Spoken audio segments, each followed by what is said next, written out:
C'è qualcosa di Viale Papignano che forse nessuno vi ha mai detto. No, nulla a che vedere con articoli da trovare nelle tante bancarelle del mercato bisettimanale, che per carità era e rimane un'istituzione per i milanesi, ci mancherebbe altro. La vera curiosità di Papignano è che di nome faceva Emilio. Già, nome e cognome, Emilio Papignano. Ma chi era? Il buon Emilio Papignano era un giureconsulto romano, è vissuto tra il 177 e il 213, per farla breve, parliamo di quasi 2000 anni fa.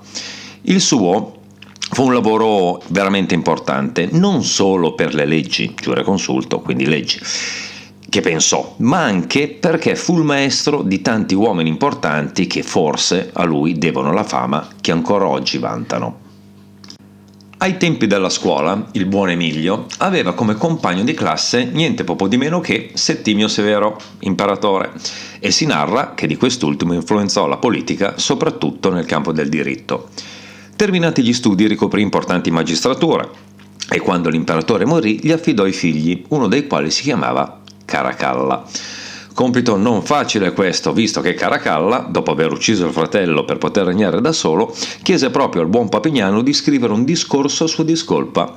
Papignano che fece? Rifiutò e rispose che era cosa assai più facile commettere un parricidio che scusarlo e che era un secondo parricidio l'accusar un innocente ucciso.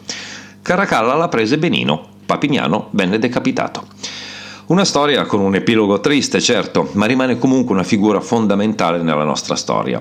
Vi basti pensare che San Girolamo diede a Papignano la stessa autorità nel diritto civile di quella di San Paolo nel sacro. Tantissimi gli scritti lasciati dal buon Papignano, scritti che condizioneranno profondamente la giurisprudenza e le legislazioni successive non solo dell'impero romano ma anche quella dei barbari invasori che sono arrivati dopo.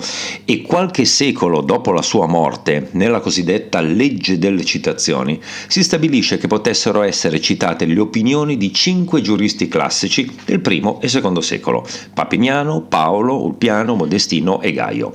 In caso di mancata concordanza tra di loro avrebbe prevalso il punto di vista di Papignano, perché egli era superiore a chiunque. Ah già, oggi una via. Ah no, scusate, un viale.